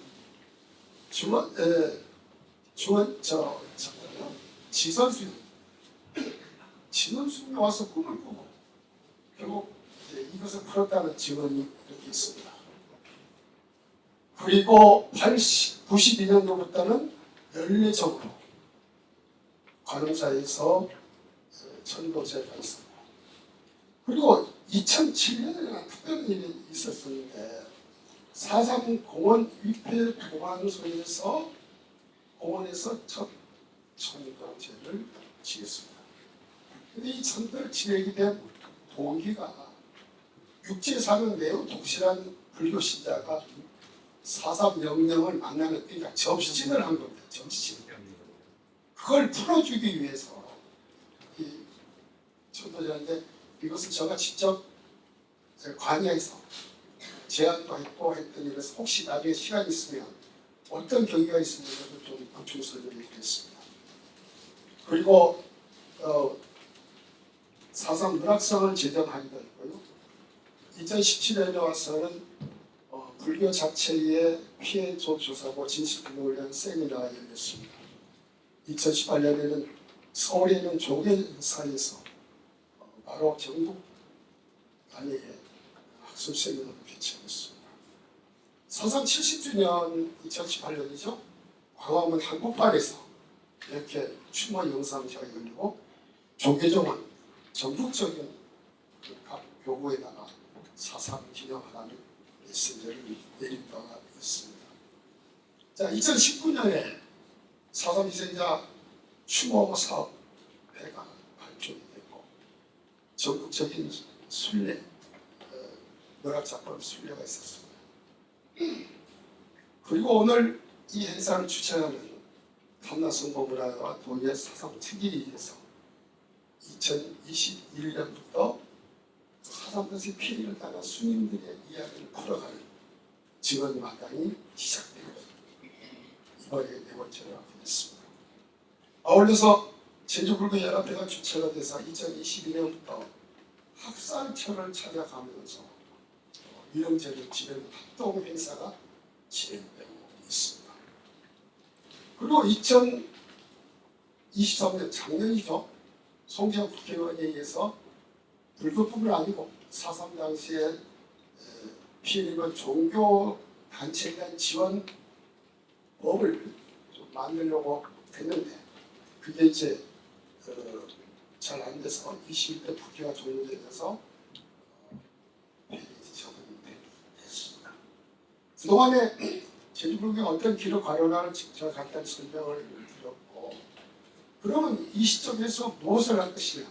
물론 여러 가지 보상 문제도 있고 여러 가지 신원 문제도 있고, 근데 저는 오늘 간단히 하나만 간추려서 선택과 집중 차원에서 제주 불교의 피해 상징이 있는 관음사 4.3 유적을 복원해야 한다. 그리고 역사의 교훈적으로 만들어야 할 가물 점을 오늘 중점적으로 설명하도록 하겠습니다. 관음사 복원 시간은 2001년에 4.3 중앙위원회에서 조사단이 처음으로 이렇게 조사를 해서 당시 토벌대 주둔지 유적을 21군데가 했다는 그런 취재 발표로 있고 언론에 공개했습니다. 여기서 언론에 공개하는 설명하는 사람이 누구냐? 바로 저입니다. 제가 4.3 중앙위원회 수석 전문위원으로서 와서 이 조사를 한 것이죠.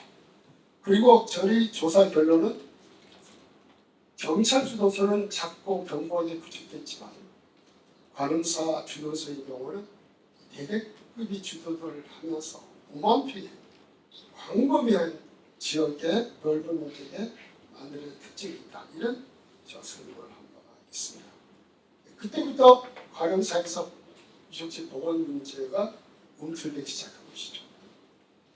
그리고 3년 전에 제주연구원이 관음사 안리산 4.3 기초조사를 실시합니다. 그래서 관음사 일대는 조선시대부터 일찍 걸쳐서 4.3 일대 복합적인 역사, 문화 공간이다 하는 결론을 내리고 그 당시 4.3 도입의 4.3 TD 임원들도 현장 답사를 했습니다. 이런 조사를 토대로 해서 정책 토론회가 열렸고 바로 이 자리에서 열렸죠. 그래서 한결같이 우리 관음사의 4.3 유적을 국가 문화재로 등록시키자 하는 그런 제안들이 있어서 바로 2년 전에 2020년 관음사 안리산 일대 4.3 국가유적 이름으로 제주도청에서 국가문화재 등록 신청을 한 바가 있습니다. 그런데 중앙문화재단국에서는 뭔가 너무 산만하다 이렇게 해서 아마 채택을 하지 못했습니다. 자, 그렇다면 문화재가 지정이 안 되기 때문에 우리가 4.3 복원을 유적 복원을 멈춰야 할 것이냐? 저는 그건 아니라고 봅니다. 지금 제주도에서 4.3으로 인해서 국가 등록 문화재가 지정된 것은 경찰 주둔소인 수학 주둔소가 유일합니다. 나중에 좀 설명이 됩니다만 경찰 주둔소는 나중에 6.25 전쟁 이후에 만들어진 것인데 그때는 이른바 돌챙이들, 민간인 전문가들을 다 동원해서 만들어서 이렇게 견고하게 만드는 그런 흔적들이 있습니다. 그래서 이것이 유일하게 국가 등록 문화재로 지정이 됐을 뿐이지. 그렇다고 해서 우리 4.3 유적에 대한 보고자들이 지금 국비에서 지원에 의해서 여러 군데가 지금 우리 종료가 된 데가 있습니다. 북촌의 더분승 기념관, 낙성동 4.3성, 석달보름 중문 기념관, 주정공단 역사관, 그리고 금연에 백조입석 역사관까지 이렇게 다양하게 된데 이렇게 복원된 곳이 문화재로 지정된 곳이냐? 아니죠. 전혀 무관한 관계없이 복원들이 된 겁니다. 다른 현장에서는 거의 국비가 투입되고요. 금년에 진행된 백조입석 역사관은 국비 50%, 지방비 50%에서 이 사업을 진행된 전례가 있습니다. 자, 이런 것을 토대로 해서 왜 관음사 유적이 복원될 필요가 있느냐 하는 것을 설명합니다. 저는 한 30여 년 동안의 사상을 조사해오면서 죄송한 표현이지만 어떤 증언이든 어떤 4.3 자료를 처음에 믿지 않습니다. 왜? 4.3 자료가 너무나 허구, 가짜가 진짜가 너무 많습니다. 정부에서 나온 자료라고 전부 맞는 것이 아니었습니다. 마찬가지로 4.3을 체험한 친형자들이 증언도 그걸 잘 분석하고 검색을 해야 합니다. 그래서 저는 제가 30여 년 동안 배운 것은 증언과 자료에 대해서 교차 검증, 크로스 체크를 계속 배우면서 어느 것이 오기고 어느 것이 석이나 구분하는 작업을 해왔습니다. 그래서 오늘은 제가 몇 가지 오고로 여기는 몇 가지 증언과 자료를 소개하고자 합니다. 자, 이 강덕규라는 분의 증언인데 제주 출신입니다. 부연대 상기생 출신인데요. 제가 직접 만난 분이죠.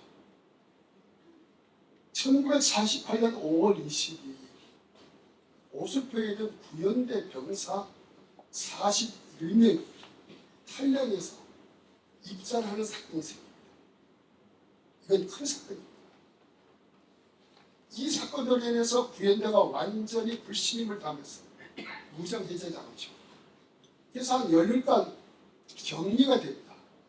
오술포에서 바로 오중동으로 옮겨서 청락에서 수용된 거죠. 그러다가 5월 말에 되니까 허벌이 본격되면서 총을 주고 너희들 토벌에 나서라 이렇게 명령이 내려오는데 처음으로 출동한 것이 바로 관음사에 있다는 겁니다. 대대 병력이 지금 거죠. 그래서 새벽에 관음사를 이제 포위해서 습격을 하는데 이제 폭도들이 안에 있다고 이제 사전이 정보가 있어서 총을 꽉꽉 쏘면서 집들어갔다. 근데 가보니까 뭐 흔적이 아무도 없어요. 다만 절반 안에 누군가 혼자 옥탑을 뒤돌아서 불공을 지르다. 총을 쏘는데도 뒤도 돌아오지 않았다. 그게 바로 오이와 주지수.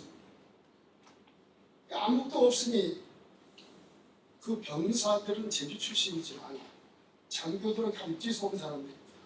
대전에 화가 나서 저 주지수는 저부터 마침 그 관원사에 마치가 있었다는 거예요. 마차 위에다가 주지수님을 올려놓고 묶어서 시속게임하다가 이렇게 막 내리치면서 너 폭도들이 어디 있냐 어떤 관계다라고 막 고문도 하고 물고문도 하고 아무 말도 없었던 거죠.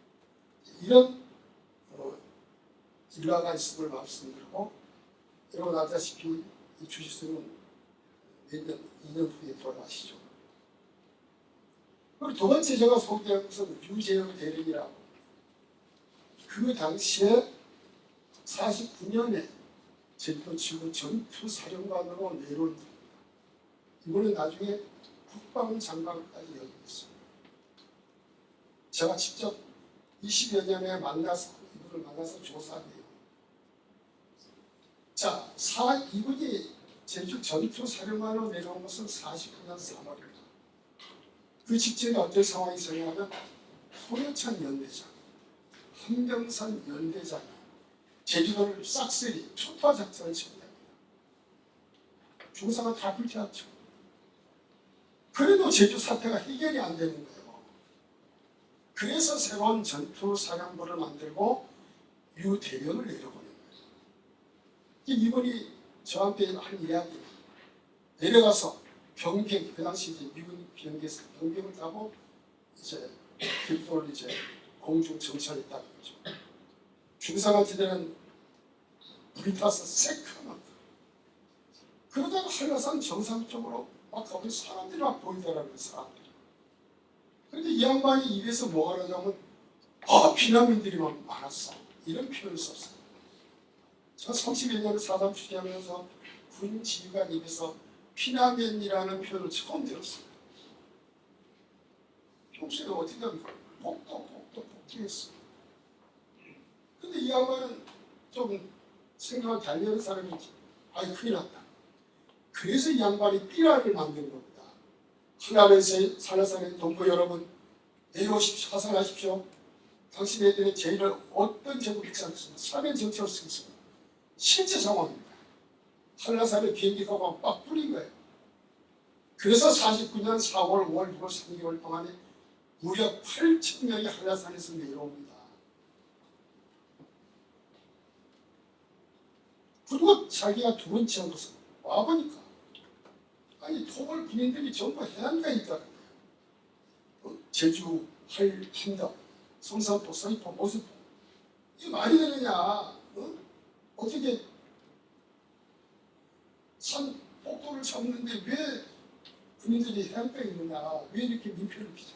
전부 올라가. 하나서 산으로 전부 올라가. 그래서 여기 보면 3대 대대, 6대 대대, 4대 대대를 한라산 중tum으로 이동시켰다고 합니다. 바로 이 명령에 의해서 이연대 제2비대가 관음사에 올라와서 주당이 됩니다. 그리고 하나 에피소드지만 자기는 4대 대대 기동 모습을 이제 공중에서 이렇게 보면서 지휘하기 위해서 미군 경비연기를 타고 이렇게 하던데 그 경비연기가 바로 계비등 쪽이 같아요. 숲속으로 막 떨어지려는 겁니다. 이 추락을 했어요. 그래서 조종사하고 이 대령이 겨우겨우 있을 때도 내려와서 찾아간 곳이 관음사, 내대본부가 있는 관음사였다. 가보니까 사찰은 다 불태웠더라. 이렇게 진언을 합니다. 자, 또 하나 이거 매우 중요한 증언인데요. 바로 우리가 말하는 관음사 전투, 관음사가 불타는 날의 기록입니다. 이제 저희 새로운 조사 결과 49년 2월 13일로 이제 나오는데요. 이 증언자는 그 이연대의 이대대 육중대 소속인데 이 연대가 대부분 충청도에서 모집돼서 온 사람들입니다. 공주 출신인데 이 사람이 증언을 이렇게 합니다. 관음사 공비가 많다는 첩보를 받고 이연대 이 대대가 대대 병력이 새벽에 관음사를 급습합니다. 그런데 새벽에 이제 착 쳐들어가는데 그 무장대 간부들을 막 도망가갖고 일부가 그 돌산 사이로 병사들에게 막 총공격을 가한다.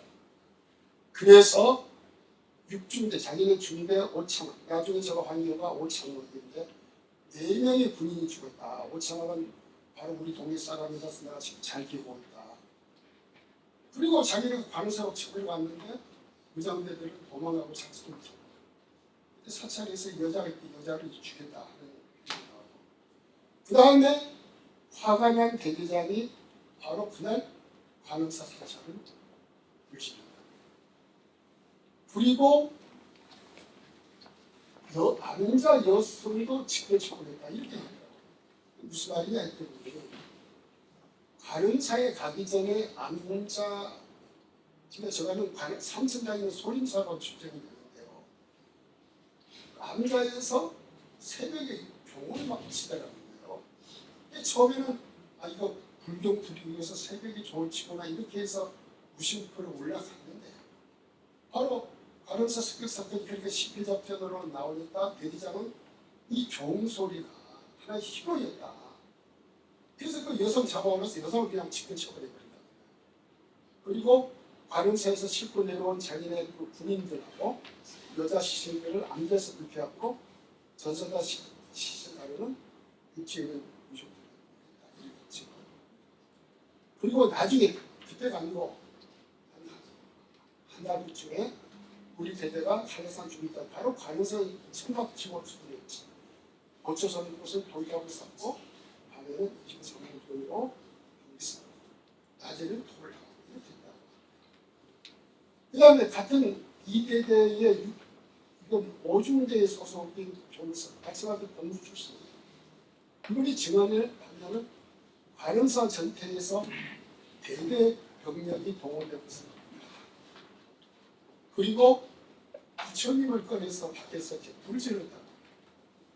그런데 자기도 지금 기억이 생생하게 그 관음사가 불타는 때 무관이 막속하지. 여러분 많이 들었을 겁니다. 아마 전설처럼 관음사가 불탈 때 천둥 번개가 치고 무관이 쏟아졌다고. 지금 군인이 지금 입증을 하고 있어요. 그리고 그 당시 관음사는 귀하지도 않고 예뻤고 좋았다. 물도 좋았다.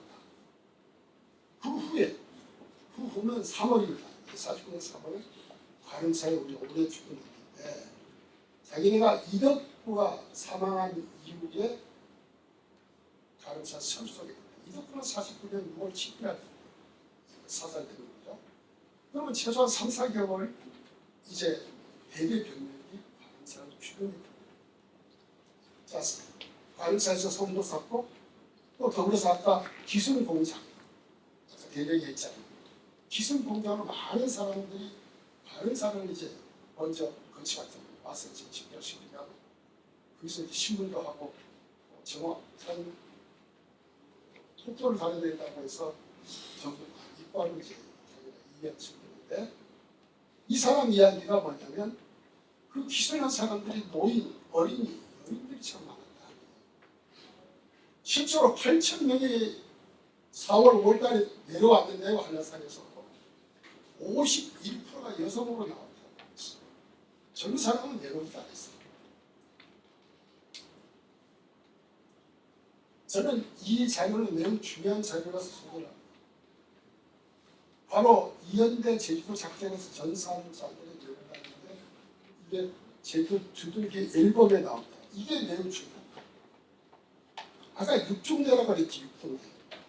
6중대 한 사람 두 사람 세 사람 6사람이 2월 13일날 경사고를 아까 앞에서 말한 오창이라는 사람이 여기 있습니다. 그러면 관음사가 불타던 날 2월 23일인데 결국 이 기록에 보면 6명이 전사한 거죠. 물론 그 증언자는 4명이라고 하는데 그러면 4명에서 6명이 전사한 거죠. 그러니까 이 6명이 전부 관음사에만 죽었는지 다른 데 죽었는지 모르겠지만 하여튼 최소한 4명에서 6명이 병사가 죽을 정도로 그 전투를 치열했다고 봐야죠. 그래서 이 기록을 보고요. 미군 보고서에 보면 48년 12월, 3월 관음사 인근에서 폭도들을 소탕했다, 점유했다. 이것은 전부 군인들이 보고한 것을 이제 기록합니다. 그런데 중요한 기록은 49년 4월 1일자 이것은 미군 정보팀이 자체적으로 분석해서 기록한 종합보고서입니다. 그런데 이제 여기 보면 연대 본부는 제주국에 주둔하고 있고 1대대는 수학국경, 2대대가 관음사라고 죽은 위치를 정확히 지금 표시합니다. 4월 1일입니다. 결국은 관음사가 2대대에 점거된 것은 49년 3월 중순으로 죽은 것입니다. 또 하나 재미있는 기록은 49년 4월에 국방장관, 사회부 장관이 제주도를 방문하는데 여기 보면 신성모 국방장관이 4월 8일 유재영 전투사령의 안대로 관음사에 주둔하고 있는 최일성 장병들을 인문했다 이런 표현입니다. 관음사가 제일 일성이죠. 그리고 더 그 사찰이 없어졌어요. 없죠. 사찰은 그렇게 없어졌죠. 저 유적지만 그러니까 제가 설명 간단히만 어떤 사례냐면 대형사들 그 앞에는 다 불타 없어졌죠. 그 앞에 대대본부가 설치했습니다. 그게 천막을 쳤어요. 그 다음에 대대본부를 중심하면서 안산을 그 수군지대를 중대 병력이 중간중간 다 배치했어요. 현장에 가보면 수경지들이 생겨요. 그게는 중대 땅으로 천막을 다시 놓친 거예요.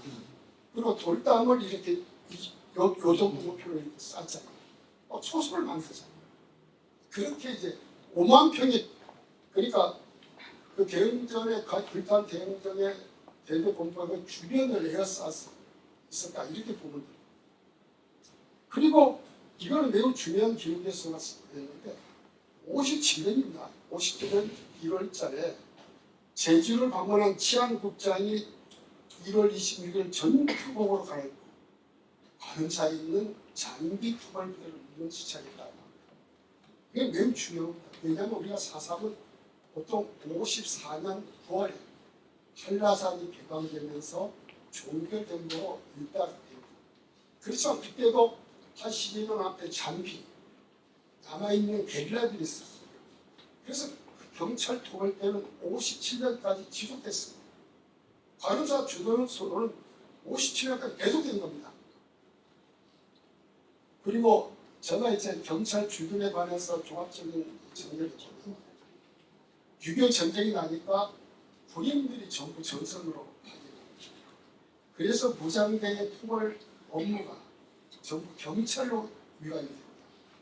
그래서 50년 7월에 신선된 영혼 부대를 2개 부대를 편성. 이때는 경찰과 민간인 2개를 합쳐서 만들었어요. 그래서 신선대가 관음사에 출근하는 걸로 제가 추정합니다. 그리고 52년 4월에는 한라산 중턱에 무려 32개의 경찰 주둔소를 설치했습니다. 곳곳에 주둔소를 만들어요. 작게는 10명 정도, 많게는 60명 정도. 이것은 경찰과 민간인들이 합동으로 있었습니다. 심지어는 많은 곳에는 박해주는 여자까지도 전부 주둔을 시켰다. 수학 주둔수가 굳이 하려고 그 속에는 관음사가 있었습니다. 그리고 50년 11월에 되면 전투사령부가 무려 경찰관 500명 재편이 됩니다. 4개 부대가 편성이 되고 그 부대마다 3개 중대씩 하는데 그 중대 이름이 무슨 신풍중대다, 신선중대다 이런 건데 이런 중대급들이 관음사에 출근한 것으로 이제 아까 말씀대로 53년에 한해상 불금을 해제됐지만 자녀 게릴라 토벌을 위해서 관음사에는 여전히 경찰을 주재한다. 따라서 관음사에는 50년부터 57년까지 경찰을 주둔해서 중요한 토벌 거점이 됐다 이렇게 볼 수가 있습니다.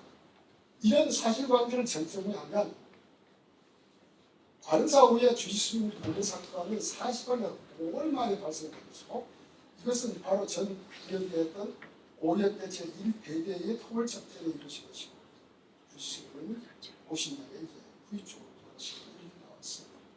그리고 관음사 방화 전순학교는 49년 2월 3일, 2월 13일 날 이연대 2대대라는 것으로 이날 관음사 거주 이전 주고 6중대 병사 400에서 6명을 잡고 전사합니다.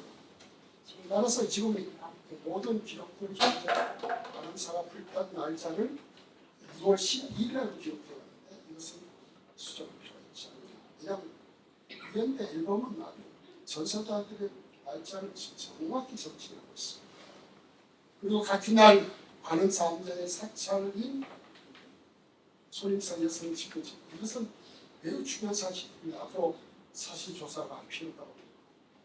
관음사의 그 군대 상주는 아까 말씀대로 유지현 새로운 사령관의 명령에 의해서 49년 3월부터 시작됐고 대대병이 6월 말까지 최소한 3개월에서 4개월 주둔. 그 주둔하면서 안희상에 이르기까지 5만 평의 광활한 지역, 수경지, 벽에 쳐서 이런 것들을 죽었습니다. 이대의 상주 기간 중에 유지현 대령이 아까 비행기 출사권에서 제가 또 다른 사이고 49년 4월에는 국방장관이 죽은 병찰을 이민한테 찾아가고 그리고 48년 4월 6일부터 기순공장에서 하산하는 많은 주민들이 관음사를 거쳐갔고 그것이 이제 물론 거기에서는 임시 거쳐 바로 밑으로 내려가서 옥수로 또 관음을 잡아가고 있습니다. 관음사 경찰 주도는 6.25 전쟁 50년 7월부터 무려 57년까지 신성리대 백정부사로 중요한 토벌 국적으로 이용되었다. 이렇게 볼 수 있습니다.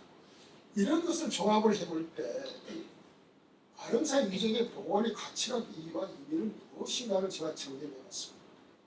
첫째는 관음사 구역은 아까 말씀드린 조선시대 구역 목장인 잡담 흔적이 지금 현재 있습니다. 그리고 일제 말기에 별치로 작전과 결부된 일제 전적지 이런 역사적 인간 공간으로 틀리서 있고요. 특히 사상 발발 이후에 한때는 주민들의 피난처이고 무장대 지휘부들의 임시 거처였고 무장대가 토벌대 격전지 군대와 경찰이 번갈아 가면서 상주했던 토벌 거점으로 이용되었다는 복합성을 가지고 있습니다. 그 와중에 주지스님이 토벌대 고무수비로 숨지를 가면 그 안자인 소림사가 전소했고 지금 참전 군인이 지원한 대로 소림사 여성까지 직별 체험했다는 사실을 재확인한다면 국가공간이 무장 진짜 여실히 들여다보고 매우 상징적이면서도 경찰 통합이 필요하다 이렇게 말씀을 드립니다. 아까 이 대대 주변 기간에 구축된 수경지 본대 조사국은 이미 훼손되고 있지만 아직도 남아있는 것이 많아서 안산까지 강건한 분포되어 있는 원병이 남아있는 이런 데서 사상이 지금 희귀성으로 오해됩니다. 그리고 이게 매우 중요하죠. 6.25 전쟁 이후에 경찰투가 번갈아 가면서 57년 7월 1일까지 토벌 작전 수행한 것이 바로 관음사인데 저희 조사 결론으로는 제주도 어떤 유적이든 이렇게 8년 이상 군경이 정강제 정법에서 이어왔던 것은 관음사입니다. 없습니다. 이런 특이성이 있다 하는 것은 저와 없습니다.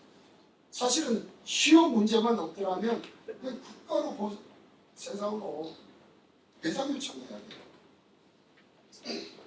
이런 다양한 역사적 사회적인 관성은 또한 피해가 극심했던 제주도의 그 피해 현상을 발견하는 상징성이 있다 이렇게 말씀을 드립니다.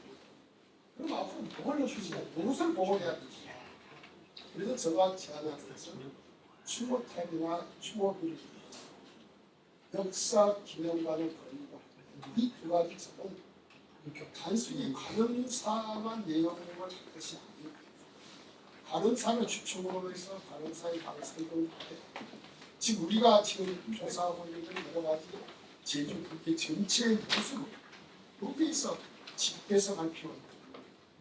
제주도 지도를 그 역사 기념관을 만들어서 자 사삼대학시에 불타 없어진 사찰을 표시하고 파업된 곳으로 아직도 복원이 안 돼.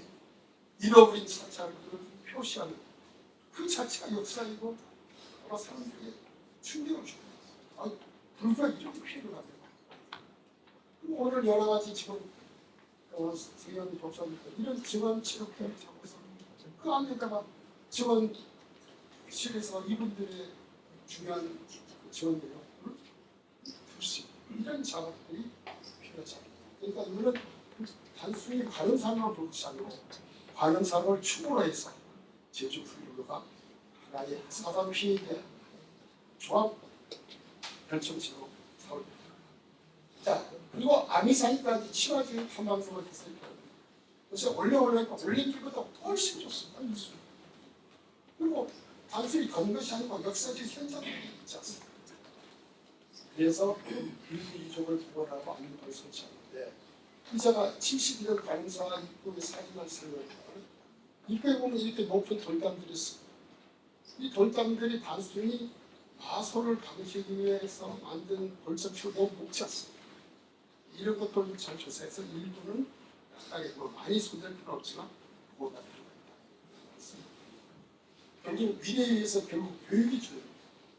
우리가 불교에 사는 터블스데이에 그것을 적극 활용을 필요하지 않느냐 이렇게 말씀을 드리고 이를 위해서는 4.3 보안 추진위원회 구성할 필요가 있고 체계적으로 계획을 수립하는 불교를 비단 제주 불교만 아니고 전국 불교 조기종 중앙으로 했어요. 전국 불교가 그리고 도리사회가 분합되는 노력이 필요하겠습니다. 더불어서 국회, 정부, 제주도, 도의회 이런 기관과의 긴밀한 교류를 통해서 충분히 가능하다. 여기까지 제가 준비하고 있습니다.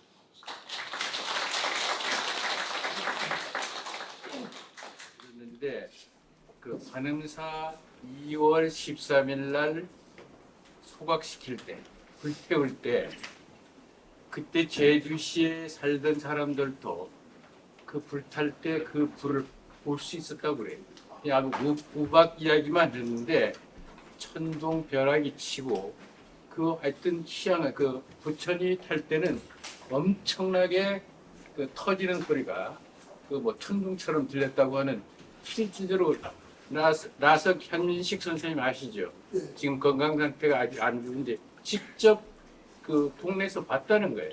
나한테 직접 이야기를 했고 그 다음에 4명인가 6명이 전사자가 됐다는 거는 제가 듣기로는요. 그 불을 태워서 3쿼터 그 당시에 그러니까 예, 찝차겠죠. 찝차에 6사람인가 4사람이 타고 오다가 그 뭡니까 산천당 쪽으로 내려다가 바로 밑으로 떨어져서 한꺼번에 다 직사를 했다는 거예요. 이거 그 사실을 모르고 있었죠. 그건 몰라요. 예. 내가 오늘 이 이야기를 들으면서 지금도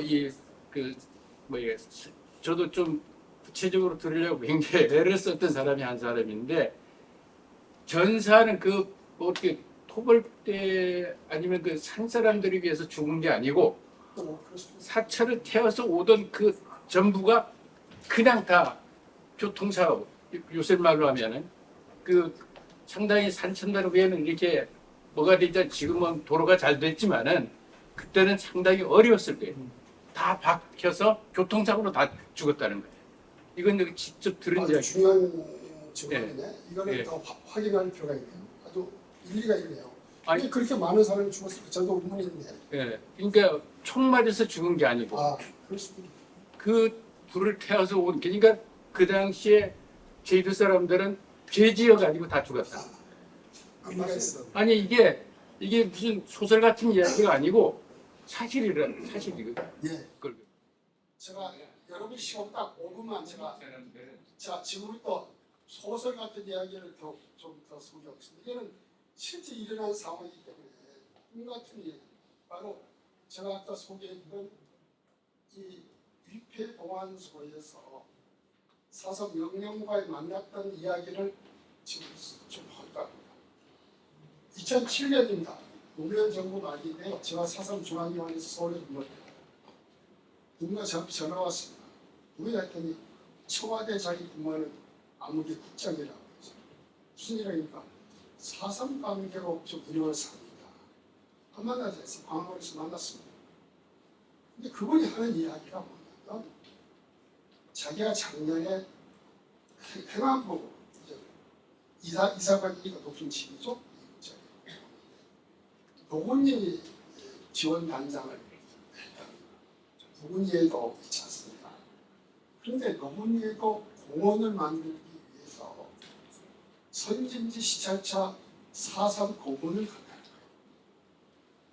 그래서 다른 사람들은 지금 무심코 보지만 자기네들 노건리에도 공원을 만들기 위해서 아까 입회 동안소에 들어가서 이 보면 입회들이 막 있지 않습니까? 그걸 일일이 재고, 왜냐하면 자기네들이 해야 하기 때문에 한 3, 40분 자세히 조사해서 이렇게 내려오면서 여러분 그 공원에 그 이렇게 가서 보면 계단이 한 3개 있어요. 그냥 사진 잘 찍습니다. 그 계단을 내려오는 순간 검은 무슨 기운이 쫙 자기를 치고 내려오는 거예요. 그래서 쓰러졌대요. 그래서 이거 뭐지 하는데 이 양반은 아주 독실한 불교시대예요. 나중에 모르겠죠. 그래서 이게 이상한데 주변에서 막 그냥 부축하고 겨우겨우 서울에 올라가고 사상공을 쓰는 거예요. 쉬었다는 거예요. 근데 자기가 이게 뭔가 쉬었구나 해서 서울에서 사찰해서 집어서 불공을 표현해요. 양불이라고. 이 양불이 경상북도 출신인데 안 되겠다 해서 고향 경상북도에 가서 자기가 영양당에서 사찰해서 철학 기도해요. 그래서 철학 기도하는 가운데 4.3 명령을 만난다는 거예요. 그래서 제가 여러분들이 억울합니다. 충분히 이해합니다. 아니다. 여러분들의 영혼을 위해서, 영광을 위해서 내가 위패공항에서 천도제를 지내겠습니다. 이렇게 약속을 했다는 거예요. 근데 제가 그 시기가 많이 있다는 것은 이건 이런 얘기보다 제가 고등학교 때 사모님인데 꿈을 꿨대요. 꿈을 꿨는데 어떤 사찰을 싹 보여주더래요. 꿈이. 근데 대학교 3학년 때 고시, 이건 행정고시를 있는데 고시를 공부해서 사찰로 사찰소에 갔던데 고등학교 3학년 때 꿈에서 봤던 사찰이 그냥 파노라처럼 나타나더래요. 그래서 그 사찰에서 공부해서 고시를 뺄 수 있어요. 그런 분인데 그래서 나한테 이야기는 천도제를 이제 4월 3일 이제 그만 가봐왔는데 결국 천도제를 이행을 해야 어떻게 하면 좋을까요? 저는 교회 다니는 크리스찬입니다. 그리고 저는 사상하면서 사상 영향을 만난 경험들이 있습니다. 그런데 이거는 천도제라 하면 이거는 불교 예식이잖아요. 그러니까 이거는 무슨 도지사 만나고 무슨 국장 만나서 이루어질 것이 아니고 불교의 고수를 만나서 상담하는 것이 좋을 것 같다. 마침 관음사에서 해마다 4.3 천도 제도 지휘 관음사 주주를 만나서 상담을 어떻게 좋다. 저희가 주지 이만큼 전화해서 주주 왔어. 그래서 그 붙잡아다가 내려와서 상담하니까 그걸 용령들에게 약속을 이행을 해야 한다. 그때까지 여기 말씀드린 육회 보안소에서 이런 행사를 한 바가 없습니다. 도청이 그 당시에 관리했던데 그 도청하고 일어나고 해서 결국 3월 말 토요일 날을 위해서 10시에 전도제를 했습니다. 그런데 사단이 또 생깁니다. 저는 9일날 서울서 내려오고 그야말로 토요일날 첫 비행기로 이제 내려오자 약속을 했거든요. 10시부터 행사를. 근데 토요일 아침에 가봤더니 이상하게 날씨가 이상해요. 어떤 비행기를 내리고 어떤 비행기를 내리지 못하고 이런 상황. 그냥 8시 되면 내려와야 했는데 비행기가 안 내려오고 한 9시 되니까 전화가 왔어요.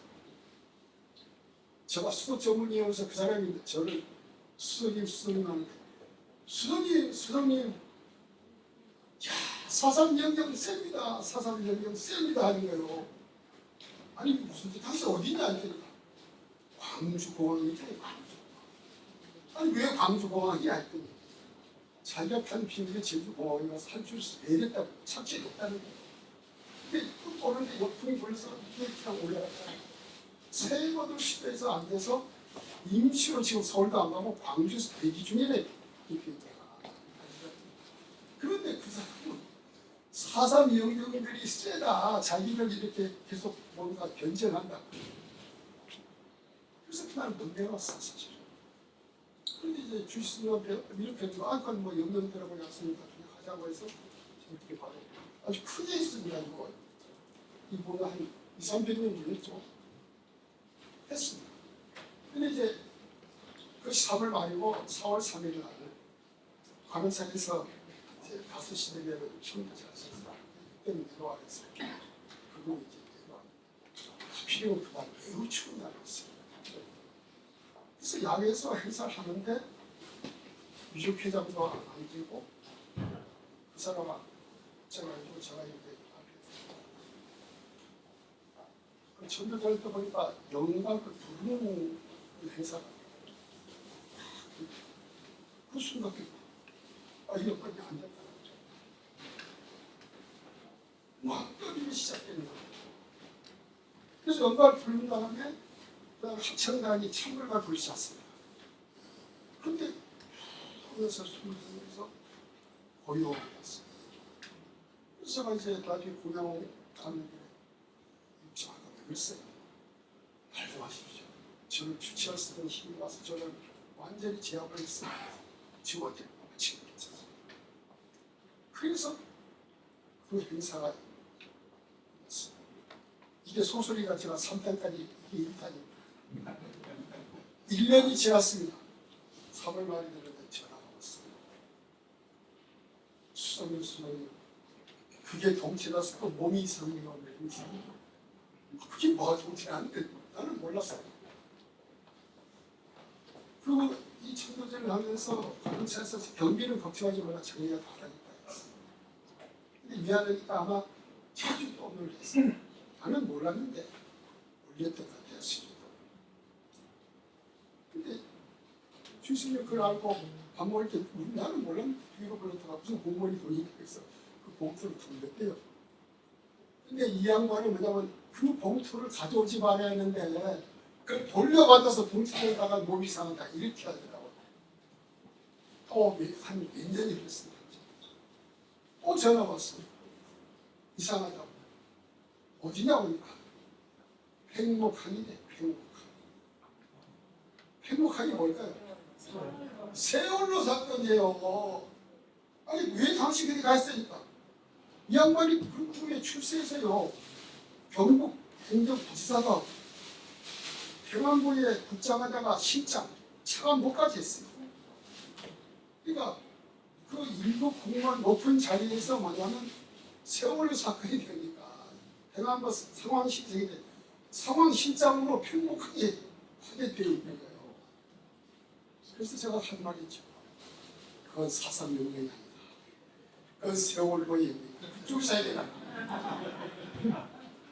그 무슨 이야기지만 실제로 진짜. 그러니까 저는 그걸 보면서 어떤 걸 하냐면 영령들이 있는데 우리는 모든 사람 대부분이 불도시잖아요. 후에도 몰라 무슨 진짜래. 10개월 동안 사람들은 통하는 사람이었어. 그 차이. 자기는 그런 신기가 있대. 그래서 이런 일락까지 말씀으로 소설을 읽어서 읽어주셔서 여러분 고맙습니다. 네. 다시 한번 양경 이사장님께 큰 박수 부탁드립니다. 네. 의미 있는 시간 되셨습니까? 네, 아마 스스로 느끼는 게 많았을 텐데요. 모두 마치면서 마지막으로 한 가지만 더 알려드리도록 하겠습니다. 여러분 혹시 오늘 증언마당에 오셨는데 다른 때와는 달리 왜 증언자를 한 분만 모셨을까 궁금하지 않으십니까? 궁금하죠? 네, 네 번째 증언자를 모시는 게 여간 어려운 일이 아니었습니다. 작년에도 오신 분은 느끼셨겠지만 연세가 많으시니까 귀도 안 들리시고 눈도 안 보이시고 거동도 불편하시고 여러 가지 애로사항이 많았거든요. 그리고 지금까지 증언해 주신 분 외에 그 지화 스님도 계셔서 그 제주시 도평동의 용작을 증언자로 나설 걸 했었거든요. 근데 유명을 달리하셨고요. 그리고 사단 당시 용작에서 희생당한 백선만 스님의 아들도 계세요. 지금 소설가로 활동하고 계시는 백분남 선생도 수차례 모시려고 노력했는데 거절하시더라고요. 증언하기 어려워하셨습니다. 그리고 또 사방도 불타자를 증언하실 1년 스님들이 계신데 연세도 많으시고 건강상의 이유로 도저히 나을 상황이 못 됐습니다. 그래서 원래 증언자가 한 명이고요. 내년에도 계속해서 이 행사를 이어나가기에는 상당한 어려움이 됩니다. 그렇지만 한나성모문화원은 여기서 그치지 않고 방법을 다르게 해서라도 끈을 놓지 않고 신라를 찾아가고자 합니다. 사상으로 해서 제주도를 떠나야 했던 불자들을 발굴하고 그들의 증언을 듣는 시간이라든가 또 사상으로 해서 아버지를 여의었던 인드라 생명 공동체의 보고 스님도 신견해서 제주 불교의 사상이 나아갈 방향을 모색하고 전국화와 대중화에 일조하시는 약속드립니다. 마지막입니다. 진짜 오늘 증언마당과 기재 발표를 통해서 그 제주 현안에 적극적으로 대처했던 제주 불교의 높은 뜻을 아마 여러분들도 느꼈을 겁니다. 그리고 아직도 이러한 불교계 피해 상황이 사상 진상 보고서에는 단 한 줄도 없습니다. 알고 계십니까? 간절히 희망합니다. 그리고 소망합니다. 이러한 피해 상황들이 진상 보고서에도 실려서 근원되고 그리고 억울하게 희생당한 스님들이 영혼을 비례하는 일에도 국가가 더 앞장서야 한다고 생각합니다. 여러분 그렇게 생각하십니까? 네, 그럼 오늘 네 번째 이야기 증언마당 모두 마치겠습니다. 감사합니다.